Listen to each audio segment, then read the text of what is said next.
Okay.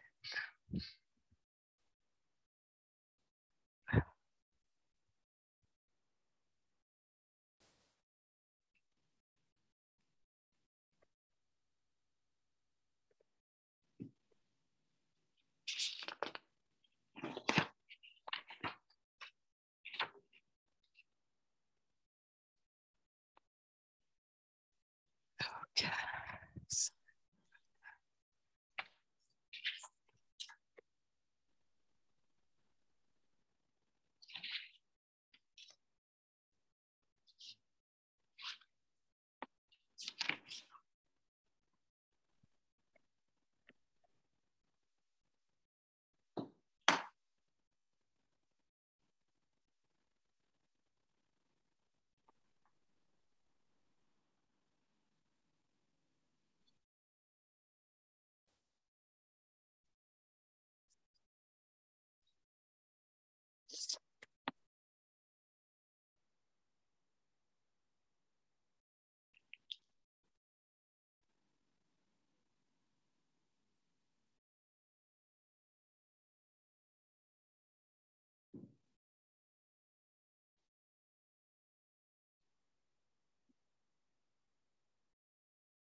Hello, everyone. Welcome to Black Europe and the Mediterranean Wall, a conversation with Louis-Philippe d'Alembert. My name is Eliana Vagalau. I am Assistant Professor of French at Loyola University Chicago and Undergraduate Program Director of the French section. And I am joined today by my colleague, Cristina Lombardi-Diop, who is Assistant Professor of Italian and Undergraduate Program Director of the Italian section. I'd like to start by thanking Cristina for her collaboration and assiduous work in planning this event and this year's series on global Blackness, which she will describe in more detail a bit later. I would also like to thank the wonderful team at the Institute for Racial Justice, Lisa Marie, Kelly, Shanice, Allison, who are all instrumental in planning this event. Last but not least, I would like to thank our audience today, our colleagues from Loyola and elsewhere in Chicago and the United States, I believe some in Europe as well, our students, and the members of our community. So welcome. We're very happy to be joined by you today. And it is my pleasure and honor to introduce our guest speaker, Louis-Philippe d'Alembert. Bienvenue, cher Louis-Philippe. Merci d'avoir accepté notre invitation. Merci. Alors, Louis-Philippe d'Alembert is a Haitian poet and novelist. He writes in both French and Haitian Creole. His works have been translated into several languages. He has received many prizes and awards for his work, among which residency at the prestigious Villa Medici in Rome, the Polish and Swiss Goncourt choice in 2019, shortlisted for the Prix Goncourt in 2021, among many others. His novel, The Mediterranean Wall, which we will be discussing today, published by Sabine Vespasier in 2019, and subsequently translated into English, has received the Prix de la Langue Française de l'Académie Française in 2019. Louis-Philippe is trained in literature and journalism. He has first worked as a journalist in Haiti before leaving in 1986 for France, where he obtained his PhD in comparative literature at the Sorbonne Nouvelle with a dissertation on Cuban author Alejo Carpentier, as well as a master's degree in journalism. Louis-Philippe d'Alembert is a polyglot writer who juggles 7 languages and has taken residence in many cities, including Paris, Rome, Jerusalem, Brazzaville, Kinshasa, Florence, and who has described himself as a vagabond. So perhaps he will tell us more about that. He has written several volumes of poetry, novels, collections of short stories, critical articles as well, and they include L'autre face de la mer, Les dieux voyagent la nuit, Noire blessure, Avant que les ombres s'effacent, and Milwaukee Blues in 2021. Welcome, Louis-Philippe. Thank you for joining us, and I will turn to Christina now for the introduction to our event today. Thank you, Eliana. Thank you so much. I think the very first things I want to say is a housekeeping item, because I think maybe most people are hearing the conversation in French, which is the default option here. So if you want to listen to the conversation in English, please go to the bottom of your screen. You will see a button that says interpretation. So you can click on the interpretation 1, which is English. Yeah, yes. Ok, so è un piacere immenso dare il benvenuto a Louis-Philippe d'Alembert, che ci capisce anche in italiano, quindi voglio dare innanzitutto il benvenuto a questo scrittore eccezionale in italiano. I'm particularly thrilled to have the opportunity to be in conversation with him today. And so I want to thank you for being here, colleagues and students, and especially a big thanks to my dear friend and colleague Eliana Vagalao for her magic powers. She's the one who made, materialized Louis-Philippe d'Alembert among us today. So as I've discovered, we share some life fundamental things, a passion for soccer and Western films, a passion for Cuban writer Alejo Carpentier. Yeah.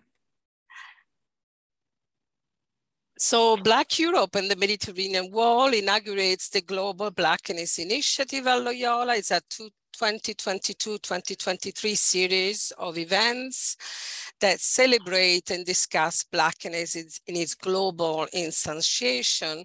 This conversation with writer Louis-Philippe d'Alembert will launch Black Europe, an initiative connecting diasporic writers and artists of African descent based in Europe to each other and to students, faculty, and local communities in the Chicago area.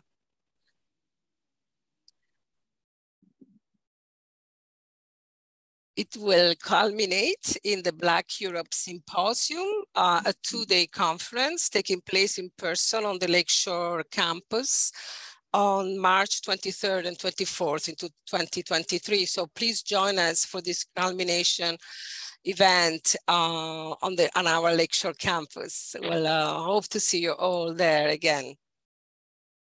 A few extra housekeeping items. We will begin our conversation with our host with a few questions from Eliana and I. Then at any time, during the conversation, you can post your questions. The writer in the chat, you can use the chat for that. And then we'll take some questions from you at the end. Yeah, so the event should be over around 1:45 p.m., okay? At the end of this, you will be able to complete a short survey. So please stay until the end to offer your feedback. Thank you.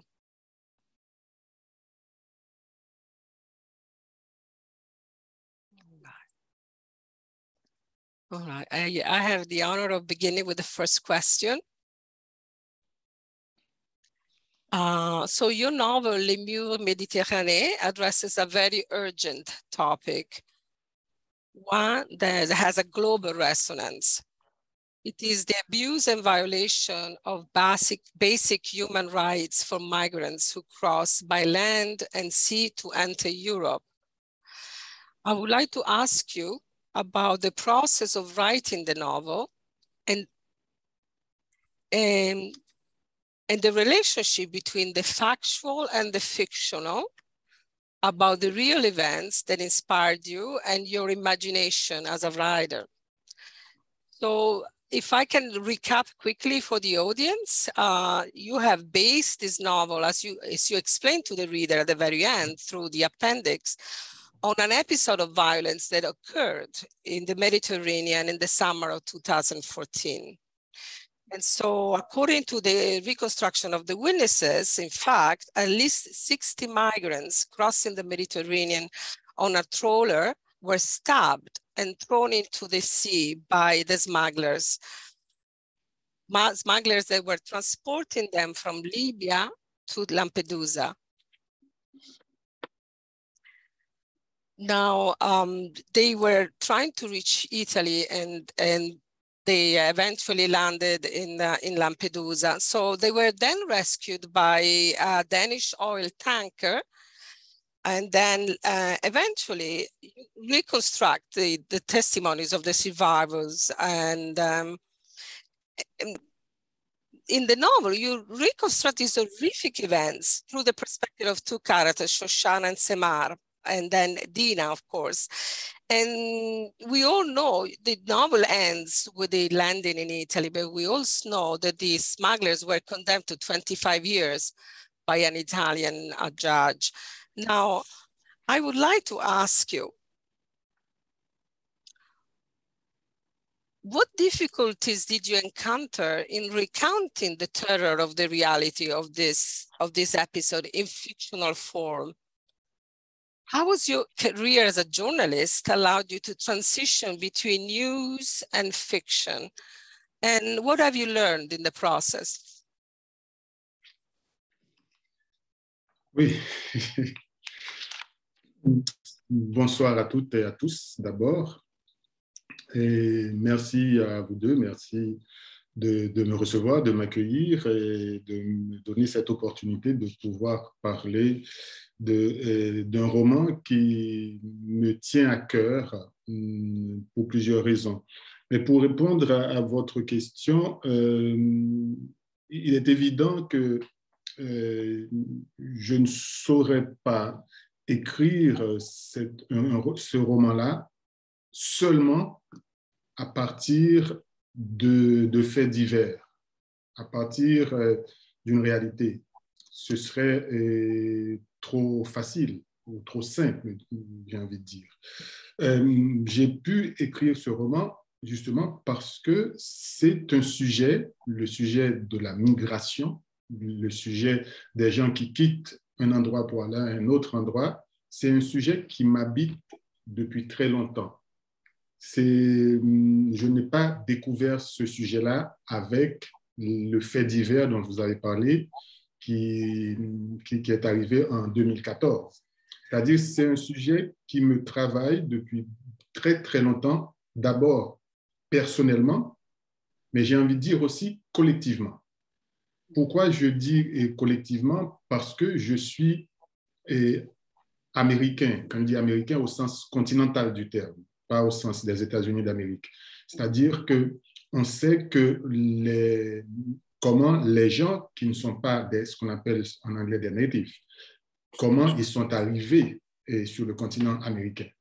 Les gens sont arrivés sur le continent américain par le bateau.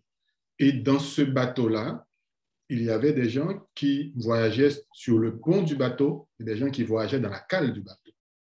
Donc, et ça, c'est une histoire qui fait partie, j'ai envie de dire, de ce que je suis en tant qu'Américain ou en tant qu'Haïtien. C'est-à-dire que ça participe de notre identité. Donc, c'est quelque chose qui est là en permanence, qui est comme en toile de fond, même si on n'en parle pas tous les jours. Donc, forcément, quand cette histoire des migrants qui viennent ou bien d'Afrique ou bien du Moyen-Orient pour venir en Europe, ça trouve écho, ou bien si vous voulez, résonance en moi, parce que c'est comme si c'était pour moi du déjà vu. Donc ça, c'est le premier point, c'est-à-dire, j'ai envie de dire, la grande histoire. Mais il y a un deuxième aspect historique qui est le fait que Haïti, maintenant je reste sur Haïti, ou même peut-être sur la Caraïbe, sur Cuba aussi, et dans les fin années 70, début années 80, il y avait énormément de boat people qui arrivaient en Floride, notamment. C'est-à-dire que c'est là aussi, pendant une dizaine d'années, c'est une histoire qui a marqué mon adolescence. Donc, il y avait un certain nombre de chansons, de nouvelles qu'on trouvait en Haïti pendant toute cette période-là. Donc, c'est resté là dans ma tête. Et au début, quand j'ai commencé à écrire Mieux Méditerranée pour parler du processus, j'avais en tête justement de faire un parallèle entre l'histoire des boat people des années 80, donc qui venaient d'Haïti ou de la République dominicaine ou de Cuba pour aller vers les États-Unis, et c'était ces migrants qui viennent d'Afrique ou du Moyen-Orient pour venir vers l'Europe. Donc, et je me suis rendu compte que ça allait être un travail énorme, colossal, et j'ai circonscrit le travail à la Méditerranée. Et justement, tout à l'heure, vous avez parlé de Alejo Carpentier, l'écrivain cubain sur lequel j'ai travaillé. Et cet écrivain cubain appelait la mer Caraïbe la Méditerranée Caraïbe.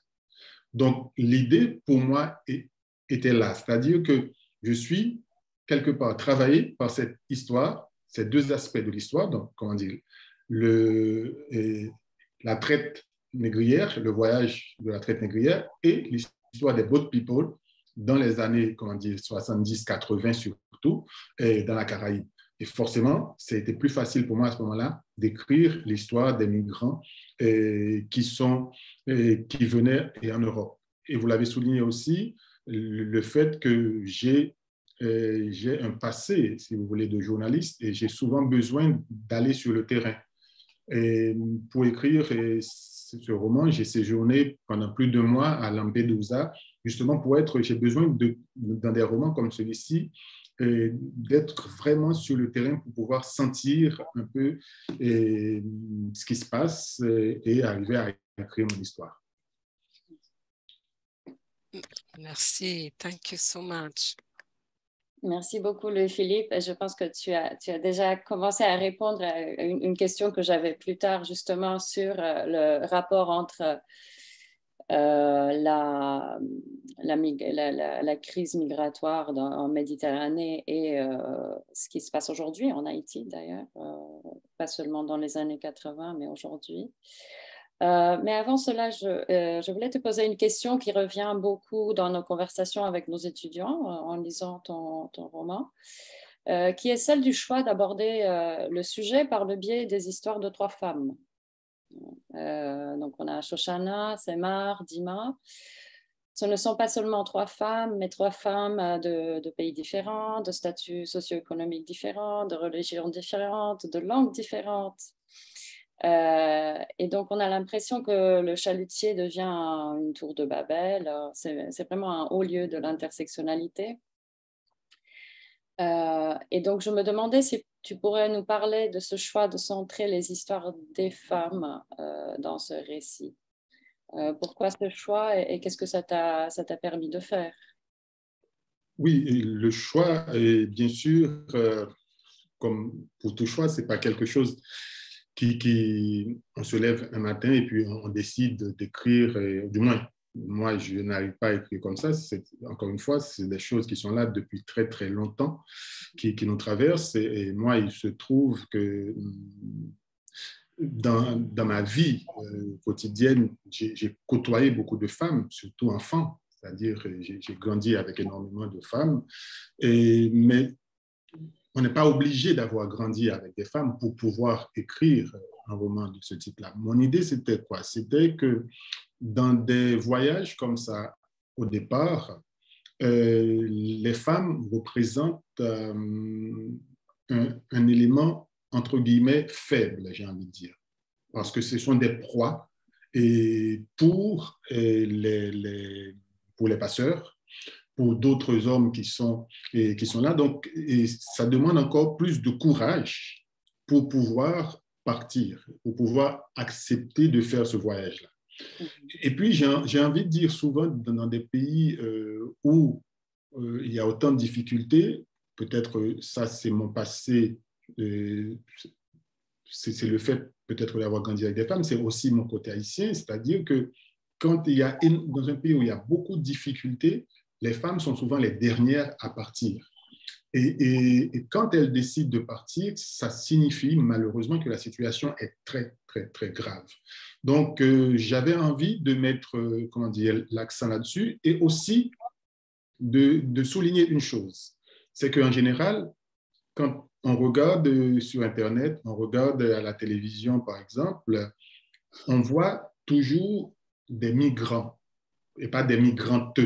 Je sais qu'en anglais, on ne fait pas cette différence-là, mais on voit souvent des hommes et pas des femmes. Et les hommes qu'on voit, peut-être que ça fait plus peur en Europe, c'est comme si c'était une bande de barbares, d'envahisseurs qui arrivaient, mais on oublie que la moitié des gens qui voyagent sont des femmes. Et ça, ce sont des chiffres statistiques et à l'appui qui le disent.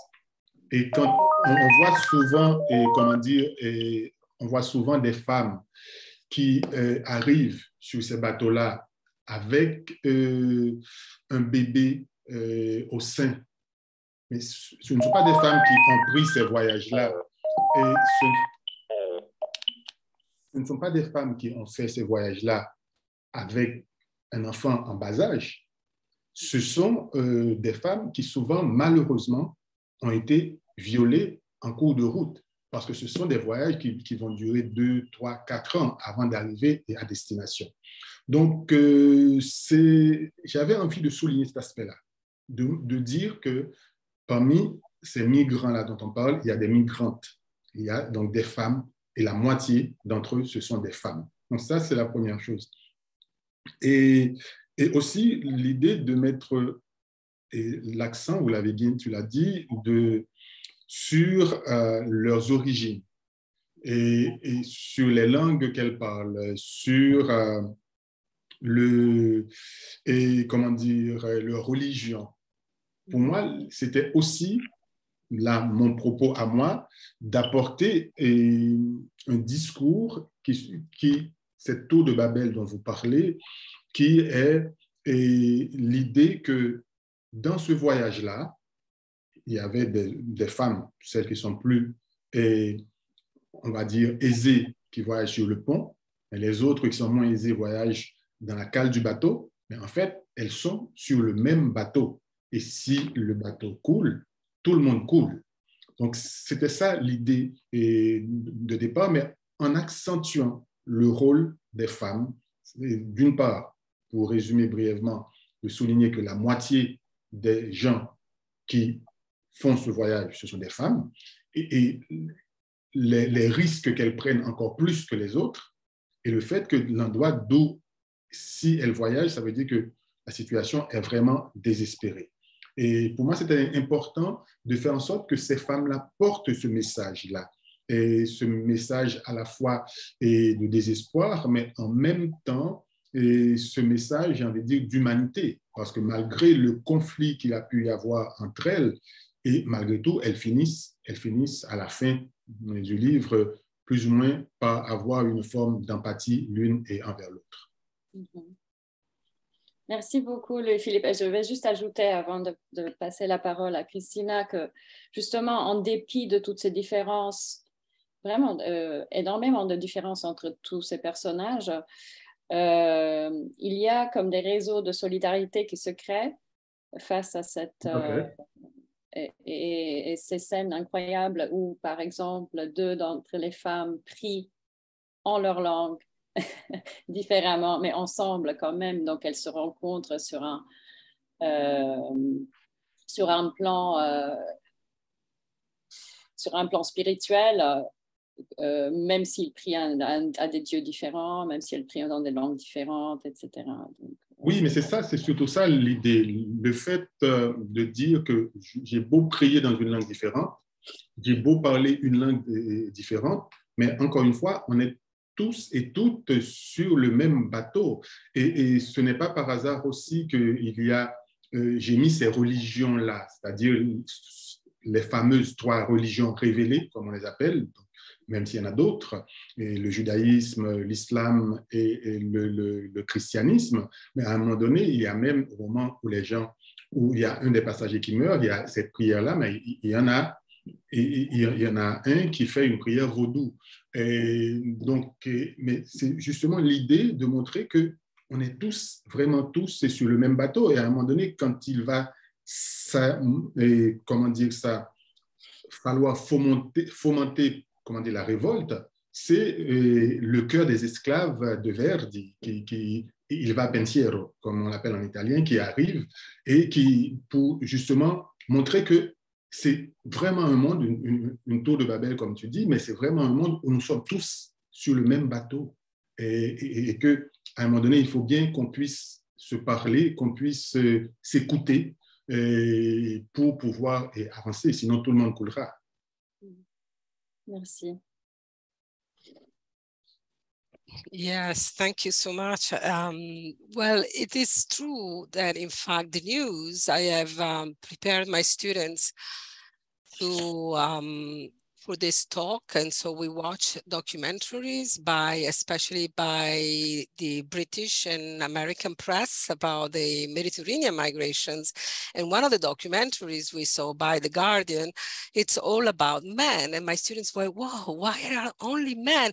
We only see one woman with a child. And I totally agree with you that there is a process of feminization of migrations. Women have surpassed men in the statistics as being 51 or 52% of global migrants today. So absolutely, I really enjoyed your choice of choosing the perspective of 3 women. My question, though, wants to be a little bit more critical about we are on la même bateau, because it seems to me that you are critical nonetheless of the conditions of travels and the kind of racial hierarchy that we notice on this boat. Dima, who is light-skinned, who is Syrian, who is a wealthy and well-off woman, married with children and a husband, she travels on the deck, while Shoshana and Samer, who are Black Africans, they travel in the hold. So the revolt of the slaves, inspired by the chorus of the slaves, I really enjoyed the reference to Verdi's Nabucco, are in fact very much down there as the slaves in the Middle Passages, so of 300 years ago. So there is a longue durée of this history of slavery that unites today Mediterranean with the Atlantic, although slavery in the Mediterranean has existed since at least the 12th century. So it brings back these memories, right, to surface of slavery. So my question is that to you is how can we interpret this so-called migration crisis in the central Mediterranean, also a crisis of Europe that has forgotten about his own history of violence, and especially a history of violence against people of African descent. And so how does the history of liberation and resistance of people of African descent, of Asians, of Caribbeans, of African Americans, of Brazilians, of Black Brazilians can help us understand how to stop the repetition of this violence today? Oui, c'est souvent quand on pose ces questions, je réponds, je dis que si j'avais la solution, je l'offrirais au monde. Et on m'offrirait en retour le prix Nobel de la paix. Donc, mais c'est sûr que ce que je voulais montrer aussi, c'est que quelque part, l'histoire bégaye. L'histoire se répète. Ce n'est pas par hasard, justement, que j'ai pris cette allégorie, si vous voulez, du bateau qui nous fait remonter à plusieurs siècles en arrière. Mais ce n'est pas par hasard non plus que j'ai pris, justement, Nabucco-Diverdi, que vous avez cité, pour, encore une fois, parler de problèmes d'esclaves qui essayent de fuir et de retourner chez eux. Donc, il y a une forme de bégaiement dans l'histoire de l'humanité. Et c'est sûr que l'être humain a toujours été, les anciens Romains le disaient déjà, l'homme a toujours été un loup pour l'homme. L'être humain a toujours un loup pour l'autre être humain. C'est-à-dire, nous sommes parmi les êtres vivants peut-être les seuls, ou il y en a d'autres, je n'en sais rien, mais parmi les seuls qui tuent sans raison. Et il y a d'autres espèces qui tuent parce qu'elles ont faim, parce qu'elles ont besoin de se nourrir. Donc nous, il y a cette capacité aussi qui fait notre humanité de pouvoir, en tant qu'être humain, choisir entre le bien et le mal. Et on essaye de tendre le plus possible vers ce qu'on pourrait nommer le bien. Mais on ne va pas y arriver du jour au lendemain. Et on ne va pas y arriver à partir d'une génération. C'est aussi, quelque part, ce qui donne sens à notre humanité, à chacun de nous, à chaque génération. Et il y a des générations, peut-être des gens de tout temps, qui ont cru en un Dieu, en se disant que, donc, il y a des injonctions divines qui disent, donc, il faut s'aimer ou faire du bien sur terre pour pouvoir aller peut-être au paradis ensuite. Mais il y a autre chose qui fait notre humanité, c'est justement de se battre sur terre et pour essayer d'améliorer la condition humaine.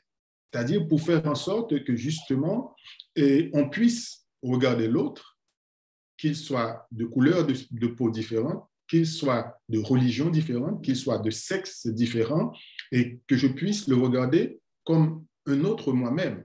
C'est-à-dire qu'il n'y ait pas de différence vraiment. Et c'est ce vers quoi je crois. Toutes les générations ont toujours essayé de se battre. Mais malheureusement, les progrès sont très, très lents.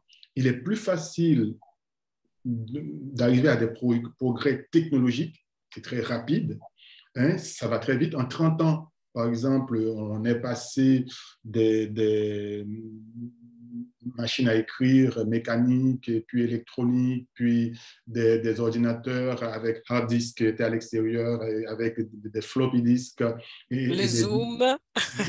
Les zooms. Justement, tout est fait de manière virtuelle, mais ça, en 30 ans seulement. Et par contre, on se rend compte qu'aujourd'hui encore, on peut croire que parce que je suis blanc, un noir est inférieur ou un arabe est inférieur, parce que je suis un homme, une femme est inférieure, ou ainsi de suite. Donc, c'est-à-dire il faut le changement de mentalité, c'est ce qu'il y a de plus difficile à faire, à obtenir, comment dire, pour l'être humain. Et moi, j'essaye, dans un roman comme celui-ci, comme New Méditerranée, d'apporter ma petite pierre à l'édifice, d'essayer de montrer, justement, en me mettant dans la peau de femme, sans être une femme, en me mettant dans la peau de Syrienne, sans être une Syrienne, et ainsi de suite, de religions qui ne sont pas les miennes. Donc, pour cette capacité que nous avons en tant qu'être humain d'empathie avec l'autre. Donc, c'est ce que j'ai essayé de faire pour apporter ma petite pierre à l'édifice, en fait. Merci beaucoup. Oui, merci. Et par rapport à ce que tu viens de dire, je pense qu'on pourrait mentionner justement qu'après ce roman, tu as écrit Milwaukee Blues, qui est une réponse en fait au meurtre de George Floyd aux États-Unis. Donc, une autre facette de ces mêmes questions, de ces mêmes combats, quelque part. Oui, mais il ne faut pas oublier non plus qu'à chaque fois, nous sommes, et là j'y tiens beaucoup, et nous sommes dans la littérature aussi, c'est-à-dire dans un art. Pour moi, c'est important et qu'on ne l'oublie pas. C'est-à-dire qu'on ne fasse pas, si vous voulez, de la littérature une espèce de sous-département d'autres domaines qui seraient la sociologie ou l'anthropologie, par exemple. Donc, c'est-à-dire, quand je parle de littérature, il y a aussi une forme que je mets en œuvre. Et dans un roman comme New Méditerranée, il y a une forme. Cette forme-là, c'est-à-dire une structure, et en trois parties, il y a un choix de personnages. Et aussi, donc, la littérature, c'est ça aussi. La littérature, c'est d'abord et avant tout une forme. Et par forme, j'entends une langue, j'entends une structure, j'entends la psychologie des personnages que je choisis et surtout leur vision du monde. Et à travers la vision du monde de ces personnages, j'essaie peut-être il y a peut-être une qui sera plus proche de moi et de la mienne, si vous voulez. Donc, je n'oublie pas et souvent que c'est ma vision, comment dire, des choses, donc dans une forme déterminée. Et c'est cette forme-là qui explique le fond. Parce que souvent, on a tendance, parfois, quand je parle de ces sujets-là, on a tendance à nous amener uniquement vers la sociologie ou la politique ou vers l'histoire, mais en oubliant ce qui est le plus important à mon sens, qui est la littérature, qui est un art avec ses codes qu'il ne faut pas perdre de vue. Parce que sans cette forme-là, le fond, le propos que je dis, que j'essaie de faire passer, le propos ne passera pas, justement. C'est la forme qui va faire passer ce propos-là. Tout à l'heure, justement, avec Christina, on parlait justement de Verdi, d'esclaves et tout le reste. Mais ça, il y a des histoires qui ont été écrites déjà, comme on dit là-dessus. Mais moi, si j'arrive aujourd'hui, je suis au 21e siècle, j'essaie d'écrire une histoire, bien sûr, qui tient compte du contexte et qui tient compte de mon époque, mais ce qui va permettre de le faire passer, ce qui va permettre qu'on le lise, c'est justement parce que j'ai une forme que j'espère nouvelle par rapport à ce qui peut être cette littérature-là. Donc, je n'aimerais pas qu'on oublie cet aspect. Non, et je te remercie vraiment pour cette spécification et mention, parce que c'est une conversation qu'on a eue justement dans mon cours par rapport au livre, parce que toutes les questions qui ressortaient de notre discussion étaient des questions socio-historiques, on va dire. Et donc, j'avais un peu fait le même commentaire, voilà, on parle quand même de littérature et il faut faire attention aux choix littéraires qui vont nous ramener ailleurs. Oui, parce que ces choix littéraires, encore une fois, c'est ce qu'il y a de plus important, parce que on peut avoir tendance, la lectrice ou le lecteur, après, à juger d'une œuvre en fonction uniquement du propos que cette personne-là déciderait que, bon, ou c'est ringard, ou c'est progressiste, ou c'est conservateur, ou ainsi de suite. Donc, c'est-à-dire que moi, la première question, quand je lis un livre, ou quand je regarde un film, ou quand je regarde une œuvre d'art, est-ce que ce livre-là me touche, me parle, me prend aux tripes, comme on dit en français? Je peux ne pas être d'accord avec l'auteur, mais ce n'est pas très important, mais ça va me permettre de réagir. D'abord, c'est cette forme-là qui me permet de dire, ah, il y a quelque chose là qui me prend, qui est très, très fort, Et puis peut-être, si ça se trouve, je ne suis pas d'accord avec le sens, avec le fond. But I would like to add something to this.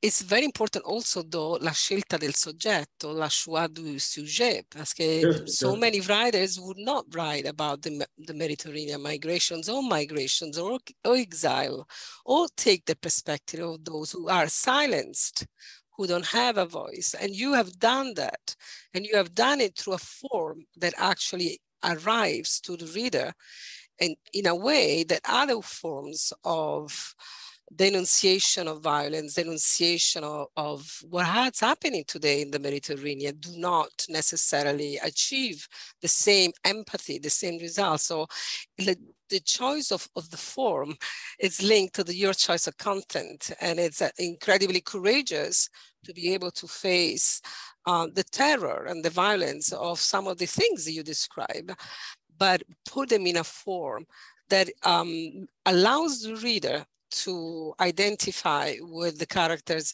and in somehow relive the experience, or in part be able to empathize with that experience.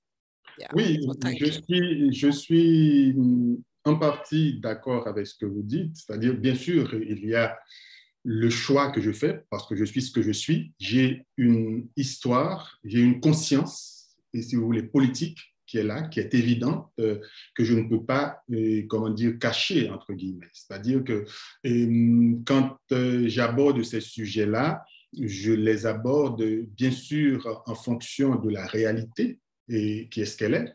Je les aborde aussi d'un point de vue politique, d'un point de vue historique et politique. Politique, c'est-à-dire pour moi, le fait que les Noirs vont voyager dans la cale et les autres sur le pont du bateau, je ne veux pas essentialiser, si vous voulez, la question de la couleur. Ce que j'essaye de dire aussi, surtout, c'est d'abord et avant tout une question économique, d'ordre économique. C'est-à-dire que ceux qui ont de l'argent, s'ils ont assez d'argent pour payer, donc ça veut dire qu'on n'est pas seulement dans la question de race, on est dans la question de classe aussi. C'est-à-dire donc la question de l'économie. Et c'est, moi, si vous voulez, tout ce qui est question de couleur, par exemple, pour moi, elle est subsidiaire à la question économique, à la question de l'argent, si vous voulez, et qui mène le monde. Bon, maintenant, une fois que j'ai dit ça, une fois que, parce que j'ai cette conscience politique-là, qui est ce qu'on appelle, qu'on dit de gauche, et je ne sais pas si ça a un sens, mais j'ai cette conscience politique-là qui est la mienne, mais je n'oublie pas non plus que je suis un écrivain, et en tant qu'écrivain, j'ai l'ambition d'écrire pour aujourd'hui, et peut-être, j'espère, pour demain.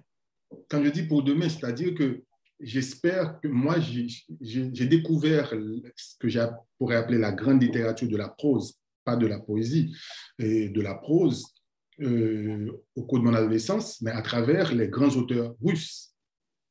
Gogol, Tolstoï, Nabokov, et ainsi de suite. Donc, c'est à partir d'eux, j'étais dans la Caraïbe. C'est des écrivains du 19e siècle et début 20e siècle qui étaient de l'autre côté du monde. Et c'est grâce à eux que je suis entré en littérature. Donc, ils ont parlé d'un autre lieu et d'un autre temps à un jeune homme, adolescent dans la Caraïbe, et qui était fasciné par ce travail.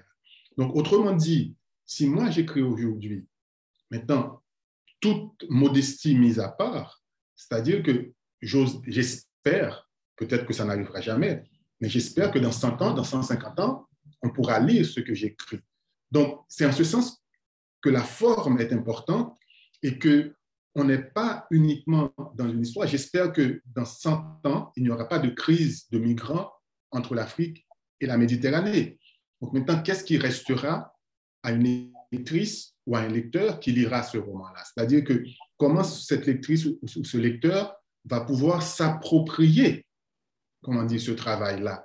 Ce roman va le faire sien, comme moi, je l'ai fait avec Gogol, avec Tolstoï, ou comment dire, Nabokov, ou d'autres.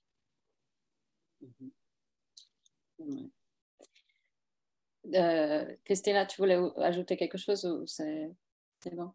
Non, ça va. Donc, oui, en fait, toutes ces questions sont reliées finalement, évidemment. Et je voulais aborder avec toi là, une question sur l'éthique de l'écriture, parce que c'est vrai qu'aujourd'hui, on pose beaucoup la question de qui a le droit d'écrire à quel sujet. Et c'est la question que pose en fait... c'est la question que pose Madison Smartpal dans sa préface à la traduction du roman. Et lui, il va conclure que, justement, toi, tu es très bien à ta place pour parler de cette crise par rapport au lien avec la crise des Boat People des années 70 et 80 de la Caraïbe vers les États-Unis. J'aimerais avoir un peu tes idées sur cette question on va dire, d'authenticité, hein, qui peut être une question un peu fâcheuse, on est d'accord. Et aussi, j'aimerais, parce que tout à l'heure, tu viens de nous dire que tu t'es mis dans la peau de ces personnages féminins. Par contre, il y a une délicatesse quand même par rapport à ce geste, parce que tu restes un narrateur omniscient qui utilise la troisième personne. Donc, tu n'adoptes pas leur voix, tu ne prétends pas être vraiment, ou le narrateur ne prétend pas être vraiment à leur place. Donc, si tu peux nous parler un peu de ce choix-là et aussi, justement, nous parler de la forme du roman qui est organisée très clairement en 3 parties, chaque partie correspondant à une des histoires de ces femmes. Et pourquoi avoir choisi cette structure-là et qu'est-ce que ça te permet de faire? C'est beaucoup de questions dans une seule question. Excuse. Mais tu peux choisir en même temps. Ouais. Oui, mais l'histoire de l'authenticité, pour moi, elle n'existe pas. Elle est complètement fausse. Vu de mon côté. C'est-à-dire que ce que je veux dire avec ça, c'est un faux problème. Et c'est un faux problème en ce sens qu'un auteur, homme ou femme, et Christina parlait tout à l'heure d'empathie, doit être capable d'être en empathie avec ses personnages, quels qu'ils soient. Je n'ai pas besoin d'être blanc pour parler, comme on dit, d'un personnage blanc. Maintenant, moi, si je suis lecteur, la première question que je vais poser, est-ce que ce livre me parle ou ne me parle pas? Est-ce que ce livre me plaît, ne me plaît pas? Est-ce que, comment dire, la forme ne me va ou ne me va pas? Je crois que c'est une façon, parfois déguisée, souvent, pour ne pas parler de forme, pour ne pas parler de littérature, en faisant justement de la littérature, encore une fois, comme je le disais, un sous-département de la sociologie ou, comment dire, de l'histoire. Ça ne signifie pas pour autant que je renie mon point de vue politique. Je ne le renie pas du tout, je l'assume même, ce point de vue politique-là. Mais j'insiste encore qu'un auteur doit être capable d'empathie vis-à-vis de ses personnages. Les grands auteurs du 18e, 19e siècle qui ont écrit des romans qui se passent dans d'autres contrées du monde où ils n'ont jamais mis les pieds, mais ces romans-là sont tout aussi fascinants, si vous voulez. Donc ça, c'est pour essayer de répondre à la question. Mais avec le temps, moi, j'ai fini par apprendre une chose. Le temps nous apporte au moins ça. Il y a peut-être parfois une vision que certaines personnes, même de bonne foi, ne se rendent pas compte qu'il s'agit d'une vision impérialiste du monde. Quand je parle d'impérialisme, c'est-à-dire que d'essayer d'imposer un certain nombre de concepts, comme si ces concepts-là étaient des concepts universels. Ils ne le sont pas. Et ils ne le sont pas, c'est-à-dire que justement, c'est plus facile de le faire des États-Unis, c'est plus facile de le faire de la France, mais encore plus des États-Unis, parce qu'on parle à partir d'un empire. Mais moi, je ne parle pas à partir d'un empire qui soit capable, comment dire, d'imposer sa vision du monde au reste des autres, c'est-à-dire aux autres pays. Et je ne parle pas de cet empire-là. C'est-à-dire, je n'ai pas une voix qui prétend être la voix universelle. C'est-à-dire que tout ce dont on parlait avant, Et on parlait d'esclavage, on parlait, et comment dire, de migration, ainsi de suite, etc. C'est-à-dire, mais c'est venu de là aussi. C'est-à-dire que c'est venu d'une vision du monde qu'on a essayé de justifier à partir d'une forme de prédation des autres mondes, des autres cultures, des autres langues. Et maintenant, on peut essayer de dire, tiens, OK, comme je suis haïtien, donc je ne devrais peut-être parler que d'Haïti et que de mon petit monde, des problèmes, et comment dire, d'Haïti. Sauf que si je vis d'Haïti, je suis envahi, mais vraiment envahi de formes états-uniennes. C'est-à-dire que je suis envahi et de tout ce qui se passe sur les réseaux, des visions du monde, qui est une vision états-unienne qu'on envoie, qu'on prétend être une vision universelle. Or, ce n'est pas ma vision des choses. Donc, à partir d'un certain âge, je refuse de raisonner à partir de concepts des autres, c'est-à-dire que de me mettre dans la peau des autres et maintenant, justement, je leur donne du coup un satisfecit parce que c'est eux qui ont développé ces concepts, qui ont développé ces théories. Donc, ils vont pouvoir dire que, tiens, voilà, il est bien dans ça ou il n'est pas bien dans ça. C'est-à-dire que je dois pouvoir, en tant qu'écrivain, être libre, écrire en dehors, et si tu veux, de cette vision, et j'ai envie de dire impérialisante, quelque part. Mais c'est des gens qui ne se rendent même pas compte que c'est une vision impérialisante, c'est-à-dire que qui écrivent ou qui pensent à partir de l'empire. Or, moi, je dois pouvoir penser pour moi-même et à partir de moi, à partir de ce que je suis, c'est ce que l'écrivain martiniquais Édouard Glissant, quand il parlait à partir de son premier roman, comment dire, La Lézarde, il y avait des personnages qui disaient, et je ne me rappelle plus, c'était Longué, où il disait aux autres, et Thomas, que nous, et on dit, comment dire, là-bas, en parlant de la métropole, de ce qu'était la métropole française, on dit là-bas pour dire le centre. Or, le centre, il est en nous, et c'est là qu'il faut le chercher. Donc, c'est-à-dire que moi, à partir d'un moment, j'écris pour moi-même, je dis ma vision des choses, ma vision du monde. Maintenant, peu importe si il y en a qui jugent que c'est authentique ou pas authentique. C'est-à-dire que l'avantage, d'une certaine façon, de ce qu'on appelle la démocratie, si vous voulez, c'est peut-être la moins mauvaise forme, comme on dit souvent, des gouvernements, c'est qu'on a cette liberté-là. C'est-à-dire que de pouvoir dire et faire en fonction de ce qu'on est et de ne pas accepter qu'il y ait une seule vision du monde. Sinon, on n'aurait que la vision Netflix du monde ou la vision, comment dire, des réseaux sociaux. Or, le monde est beaucoup plus vaste et beaucoup plus multiple. En italien, justement, on disait « il mondo è bello perché è diverso ». Ouais, c'est ça. Le monde est plus beau quand il est plus divers, ou s'il est plus divers. Absolument, je te remercie. Et je ne sais pas si tu voulais toucher vite fait à la question de la forme et des choix, justement, de structure. Oui. Pour moi, c'est important ce que j'essaie de dire, comme on dit tout à l'heure, il n'y a pas de littérature sans forme. Il n'y a pas...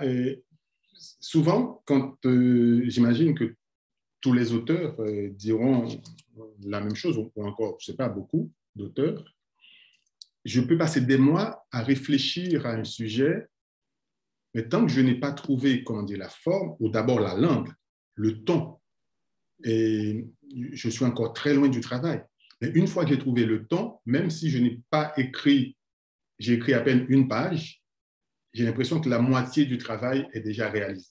C'est comme si après, c'est une plotte de fil qu'on va juste vider comme ça, étirer, et puis paf, et le fil va venir. Donc, c'est-à-dire que c'est vraiment l'essentiel du travail de l'écrivain. Donc, pour moi, la forme dans Mieux Méditerranée, c'était, comme j'ai essayé de le dire tantôt, de partir de ces trois religions qui sont peut-être dans une certaine partie du monde les plus connues, donc, mais qui sont, ce qui m'a intéressé là-dedans, c'est les trois religions monothéistes, c'est-à-dire qui ne sont pas toujours d'accord entre elles, qui se sont fait la guerre et qu'on a essayé d'imposer aux autres, cette vision impérialiste dont je parlais tout à l'heure, qu'on a essayé d'imposer aux autres, mais ça reste quand même des religions monothéistes. Autrement dit, c'est des gens qui sont d'accord pour dire qu'il n'y a qu'un seul Dieu, mais en même temps, qui se battent pour que ce seul Dieu-là dont on parle, qu'on appelle par le nom qu'eux-mêmes, ils ont décidé, comment dire, de lui donner. Donc, je suis parti d'une forme et de quelque chose sur lequel tout le monde est d'accord pour que cette histoire puisse parler à plus de gens possible, pour que le plus de gens possible puissent se reconnaître à travers cette histoire. Donc, la religion, le rôle que la religion peut jouer dans des voyages comme celui-ci, qui sont de véritables aventures. C'est-à-dire que c'est des voyages qu'on entreprend soit parce qu'on est fou, soit parce qu'on est totalement désespéré, et on entreprend, mais souvent, on a la foi. Si on n'a pas la foi, on n'entreprend pas ces voyages-là. C'est-à-dire que je ne parle pas forcément de foi en Dieu, les trois quarts ont cette foi en Dieu, mais la foi, la conviction de pouvoir arriver quelque part, de pouvoir traverser ce cap-là. Et puis, il y a les autres qui ont effectivement, comment dire, la foi en Dieu, et cette foi en Dieu leur permet de résister, lors même qu'ils vivent des choses très difficiles. Les femmes qui sont violées, qui sont battues, qui sont emprisonnées, mais elles continuent de croire grâce à leur foi. Elles continuent de se dire, tiens, de prier. Et la prière, c'est une forme, si vous voulez, de thérapie pour ces femmes-là. Donc, pour moi, c'était ça l'idée. Trouver, comment dire, une forme qui puisse parler à tous et à toutes, si vous voulez. Donc, la foi comme élément qui fait sens, qui va permettre à ces femmes-là de continuer à traverser. Et puis, là où c'était un petit peu plus difficile, c'est à chaque fois que je changeais de lieu, donc le Nigeria, l'Érythrée ou la Syrie, je changeais de classe aussi, et d'essayer le plus possible de changer de langue, entre guillemets. C'est-à-dire que le registre de la langue de Diman n'est pas le même que celui de Samar ou de celui de Shoshana, par exemple. C'est-à-dire trouver, ne serait-ce que des tics de langage et pour chacune d'entre elles, faire en sorte qu'on ait l'impression que, justement, on change d'univers. C'est en ce sens que, pour moi, la forme fait sens, quoi. Absolument, et merci. Et là, je pensais justement à l'ami de Shoshana, qui est un personnage très coloré et qui amène beaucoup d'énergie au récit aussi, et qui a un langage tout à fait particulier, tout à fait indépendant. Merci beaucoup. Louis-Philippe, on a deux questions de la part du public et j'invite nos auditeurs de nous envoyer leurs questions s'ils en ont. Mais déjà, on a une question qui nous vient de Esha. Elle voudrait te demander, tu as mentionné avoir grandi avec beaucoup de femmes. Et dans quel sens cela influence ce que tu écris dans ce roman ou plus, de manière plus générale aussi. Oui, mais n'oubliez pas qu'en disant ça, j'ai aussi dit que j'aurais pu ne pas avoir grandi avec des femmes et écrire ce roman aussi. Donc, encore une fois, je suis dans l'empathie, je ne suis pas forcément dans ce qu'on appelle authenticité. Donc, et maintenant, il se trouve qu'effectivement, j'ai grandi avec des femmes et je dis souvent que ma vision du monde est féminine, et, entre guillemets, si tant est que cela a un sens.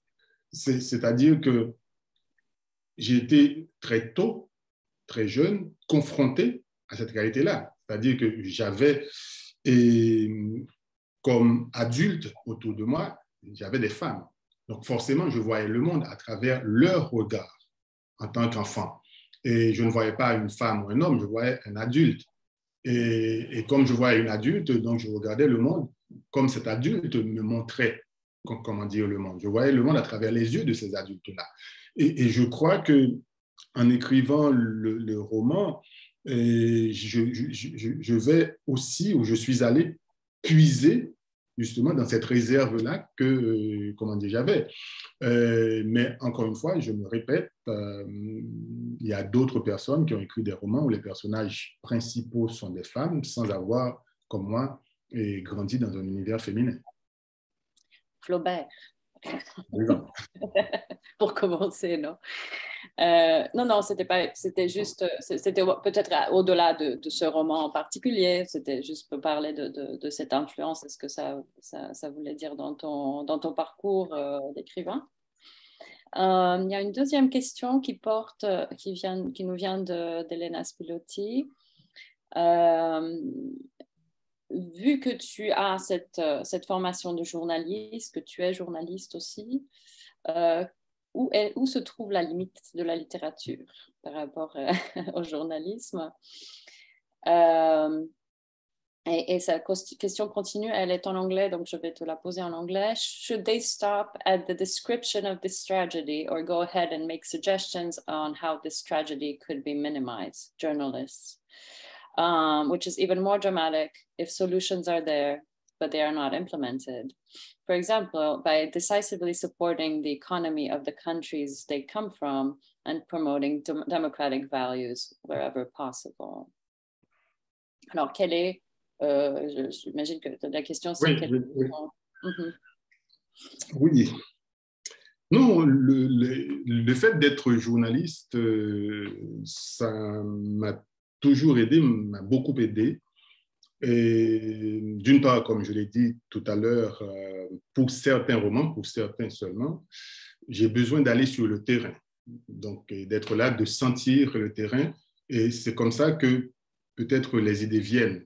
Mais je n'oublie pas que j'ai une double formation de journaliste et j'ai envie de dire d'universitaire où je suis habitué souvent à faire des recherches.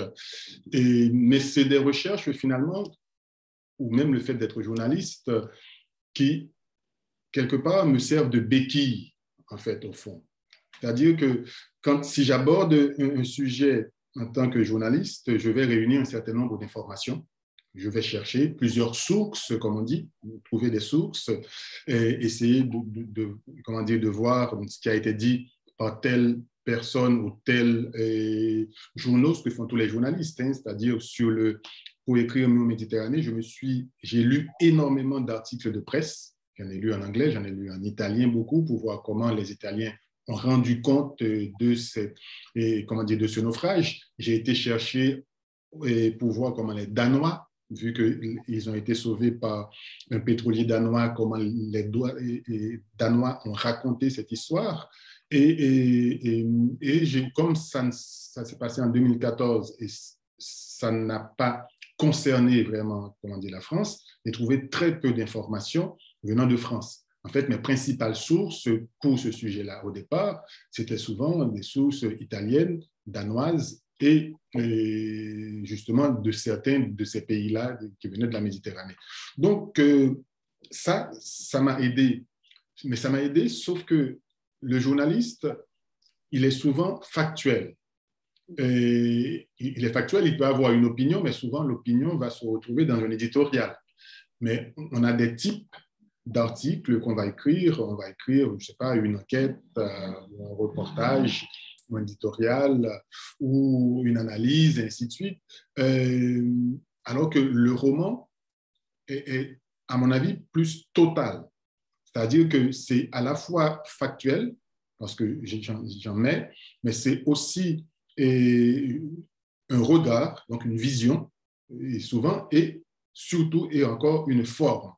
Et cette forme-là est importante. Ce n'est pas de la lecture ou de la littérature jetable.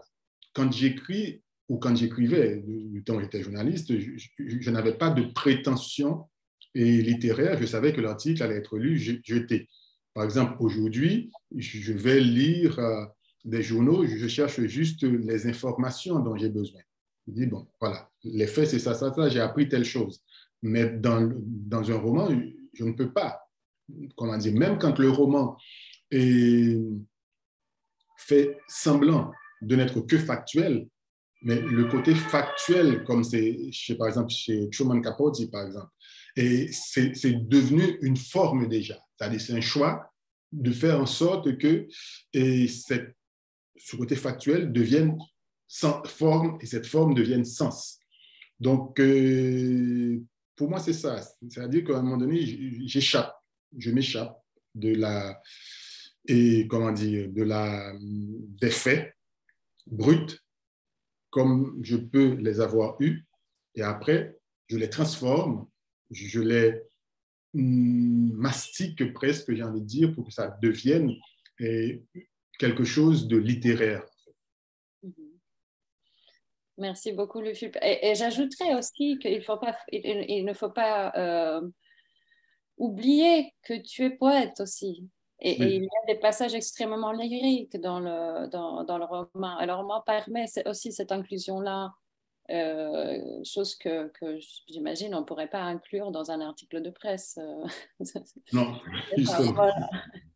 I also wanted to add something, because I think that it's very beautifully done, the way in which, going back to the importance of religion, I think that a journalist and the media that covers migrations always come from a secular, very lay perspective, and they forget this fundamental dimension of migration, which is the sacrality, the sacred, the emergence of the sacred. And so, I would like to perhaps quote Pope Francis, who said in 2013, when he visited Lampedusa, on the occasion of a terrible shipwreck of Eritreans and Ethiopians, he said, let's build bridges rather than walls. And you're in a way, the way in which you bring the sacred to the forefront of this phenomenon, of this crossing of the Mediterranean, it somehow is one of the ways in which you transform, and the migrants themselves transform the Mediterranean into a bridge rather than a wall. So I think that's a beautiful aspect of the novel, and it has to do with the poetics of your work. So thank you. C'est ma manière, j'ai envie de dire, de construire des ponts aussi entre les êtres humains. Mm-hmm. Yeah. Thank you, Christina, for that. There is one last question from a friend, Louis-Philippe, whom you know, our friend Steve Puig from New York. It says, bonjour, chers amis. Petite question pour Louis-Philippe. Après l'Italie, Cuba, Paris, la Méditerranée, le Wisconsin, etc., quel sera le prochain ancrage romanesque? Et c'est une question qu'on veut tous te poser de toute manière, donc merci à Steve. C'est des questions d'ordinaire auxquelles je ne réponds pas, mais comme il a demandé que le lieu, voilà. Il a demandé que le lieu, donc, et puis c'est un ami, donc je peux répondre que ce sera l'Italie. Ce sera l'Italie, au grand plaisir de Christina et au grand plaisir de nous tous. Et comme tu es entre une centaine d'amis d'ailleurs, tu viens de révéler ça, une centaine d'amis, on te remercie. Pour l'instant, on n'a plus de questions de la part de nos participants. Il y a Ibu Tol qui nous fait signe, mais je ne sais pas si... ah oui, attendez, je peux lui donner la parole. Donc, voilà, je vais donner la parole à Ibu. Ibu, il faut, voilà. Oui, bonjour, ça va? Vous m'entendez? Oui, on t'entend. Désolé, j'ai fait signe parce que j'ai posé une question, mais je ne sais pas si... Je pense que peut-être tu ne l'as pas vue. Je ne l'ai pas eu, en fait, non. Mais vas-y, s'il te plaît, Yvon. Oui, je disais d'abord merci à M. D'Alembert pour franchement toutes ces idées enrichissantes. Et ma question, c'était par rapport à votre écriture. Je sais que vous écrivez à la fois en français, mais aussi en créole. Et je me demandais, est-ce que vous pratiquez l'autotraduction, particulièrement entre ces deux langues? Et si oui... Non, okay. Pas du tout. Et on me l'a proposé plusieurs fois. Et, non, je ne le fais pas parce que j'ai peur d'une chose, c'est de me mettre à réécrire le livre quand je passe d'une langue à l'autre. Donc, ce ne serait plus le livre original, ce serait un livre complètement réécrit. Et donc, du coup, je préfère laisser éventuellement le choix à d'autres, comment dire, de le faire. Mais moi, j'espère que je tiendrai jusqu'au bout et que je ne le ferai pas, quoi. Okay. Et cette question, en fait, elle était liée était liée aussi à la notion de vagabondage qu'on a un petit peu eu à discuter en classe avec les étudiants. Et ma question était liée, je me demandais si je trouvais que vous pratiquez l'autotraduction. C'était pour vous entendre parler de ça par rapport à cette notion de vagabondage qui il me semble très important pour vous en tant qu'écrivain. J'ai trouvé cette notion tellement pleine de sens que j'aimerais bien vous entendre parler un petit peu aussi de cette notion, de ce que cela représente pour vous. Oui, bon, je ne sais pas combien de temps ce serait un sujet tout à fait à part à traiter. Mais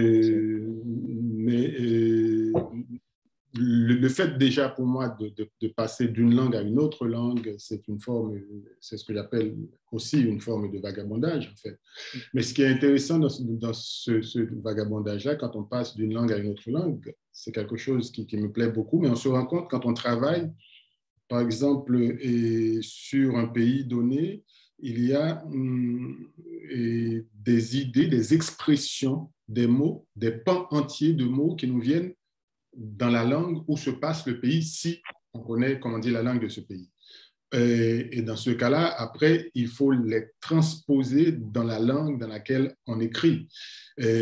Par exemple, si j'écris un roman dont l'histoire se passe en Haïti, il est évident qu'il y a un certain nombre d'expressions et de mots et qui vont me venir directement en créole. Et aussi, l'histoire se passe en Italie. Il y a un certain nombre d'expressions, j'en fais encore l'expérience actuellement, qui me viennent directement en italien. Or, il faut que je puisse trouver l'équivalent, comment dire, dans la langue dans laquelle j'écris. Par exemple, il y a une très, très belle expression italienne. Ça fait des années que je cherche à trouver en français l'équivalent, c'est la suona et c'est la canta, par exemple. Et c'est la suona et c'est la canta. Chaque fois, j'essaie de trouver en français, on va dire, je vais traduire en français par il fait les questions et les réponses. Ça n'a pas la même saveur de dire il fait les questions et les réponses lui-même. En Haïti, en créole, on va dire qu'il bat le tambour et il danse lui-même. C'est-à-dire que, donc, c'est des choses comme ça, des petites expressions qui t'arrivent et qui me permettent justement, j'ai envie de dire, de vagabonder comme ça, de passer d'une réalité à la fois culturelle et aussi, justement, puisque dans un autre pays historique souvent, à une autre réalité. Et c'est toujours, mais il y aurait beaucoup plus à dire par rapport à cette notion de vagabondage, bien sûr. Merci beaucoup. Merci. Merci beaucoup. On est arrivé à l'heure. Donc, tout d'abord, Louis-Philippe, merci beaucoup encore une fois d'avoir accepté notre invitation, d'avoir partagé toutes ces idées très intéressantes et importantes avec nous et avec nos étudiants, nos collègues, etc. Grazie. Prego. Merci beaucoup à Christina, merci à toute l'équipe qui nous a aidés, merci à tout le monde pour les questions. Et nous allons vous prier, donc I'll switch to English, please stay a little bit longer, if you could take our survey at the end.